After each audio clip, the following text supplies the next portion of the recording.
नमस्कार, आप सुन रहे हैं द बॉलीवुड रेडियो और मैं हूं आपके साथ आकाश। दोस्तों, ये राजेश खन्ना के आखिरी दिनों का किस्सा है और बात हो रही है उस एड फिल्म की जिसे राजेश खन्ना ने बहुत ही बीमारी की हालत में किया था। आखिर इस एड फिल्म की शूटिंग में ऐसा क्या था जो तकलीफ के बावजूद राजेश खन्ना को बेंगलोर तक खींच लाई थी।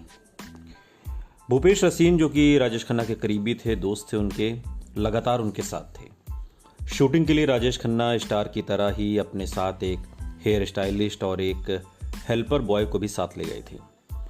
भूपेश बताते हैं कि उसी रात आर बाल्की भी आ गए, जो इस एड फिल्म के डायरेक्टर थे। डिनर के बाद साथ बैठकर पूरी स्क्रिप्ट पर चर्चा हुई।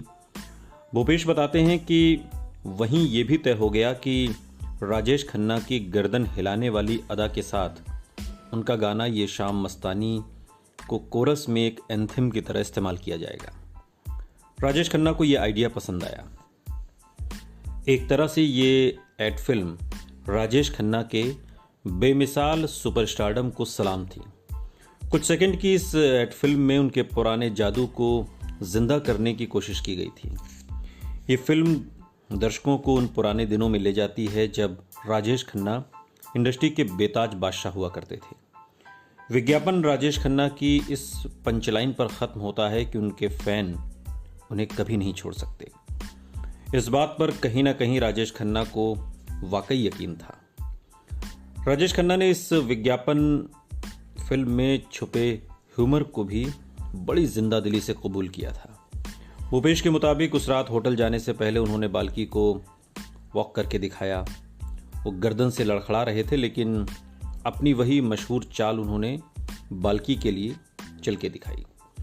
उनकी हिम्मत देखकर बाल्की बस इतना ही कह सके, हेड्स ऑफ टू हिम। वो रात मुश्किल थी। फ्रैक्चर की तकलीफ से लड़खड़ाते राजेश खन्ना के लिए सीधे खड़े होना भी मुश्किल था। पल पल उन्हें खाता जा रहा कैंसर जैसे उनकी ताकत को निचोड़ रहा था। कंकाल की तरह दिखने लगे थे राजेश खन्ना, और फिर भी बेंगलोर के स्टेडियम की उनकी आखिरी शूटिंग के लिए वो बहुत उत्साहित थे, जैसे ही उनकी पहली शूटिंग हो। न जाने इस शहर में ऐसा क्या था जो दर्द और तकलीफ के बीच भी उन्हें खींच लाया था। अगली सुबह शूटिंग का दिन था। अपनी वैनिटी वैन में वो शूटिंग के लिए तैयार हुए, मेकअप किया। सफ़ेद शर्ट के साथ काली बो लगाकर उन्होंने काले रंग का एक टैक्सीडो पहना।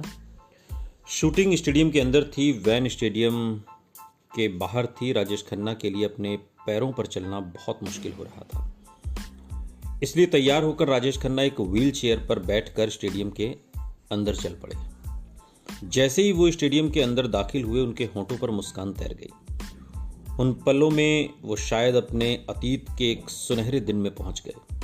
वो दिन जब उन्हें अपने करिश्माई सुपरस्टारडम का पहली बार अंदाज़ा हुआ था। उन पलों को याद करते हुए उन्होंने एक बार कहा था, मुझे आज तक वो लम्हा याद है जब मुझे पहली बार अंदाज़ा हुआ था कि कामयाबी कितनी ज़बरदस्त हो सकती है।